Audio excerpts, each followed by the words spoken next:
Bangod sa nagapadayon nga kakulang sa supply sa tubig sa masobra na 15% sa populasyon sa Iloilo City, rekomendasyon nga ipaidalom ang syudad sa state of calamity, gintalakay.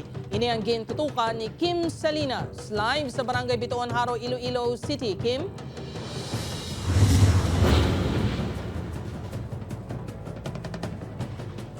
Tubig kag water tanks ang pagabaklon sa Iloilo City LGU sa 10 million pesos nga quick response fund kung mapaidalom na sa state of calamity ang Iloilo City bangod sang krisis sa tubig. Sa pito katabay, isa na lang katabay ang biling nga tubig sa sining nga bubon sa Barangay Bituon Haro, Iloilo City. Suno sa pila ka mga residente, tumanagid kakulang sang tubig. May mga tion pa nga tubig dagat na ang nagagwa diri. Maglaba sila, hindi na magbuka lang sabon. Budlay maglaba. Kulang yung katama ang tubig, subong. Sambot yan, kung gisane, gapila pa kami.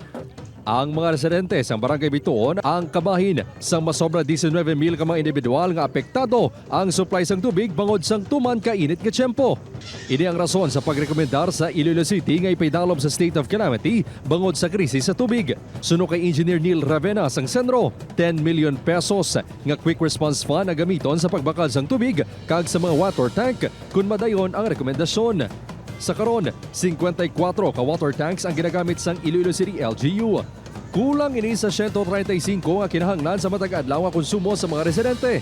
Ang kulang ang pagabaklon sang syudad. We are considering na sang deployment plan sang water tanks and at the same time maghahatag na kita sang mga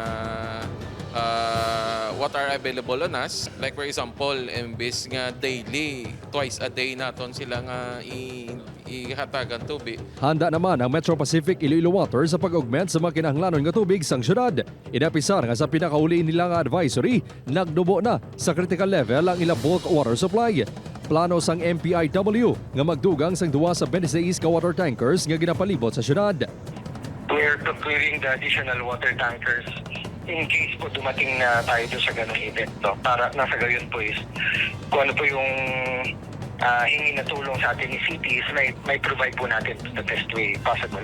Dugang diri, mayara man nga massive leak detection and repair nga ginahimo ang MPIW. Kahapon, nagpatigayon man sang groundbreaking kag inauguration sang pipe laying ang MPIW sa distrito sa Mandurriao nga tuyo mabuhinan ang uyang sang tubig bangod sang leakage.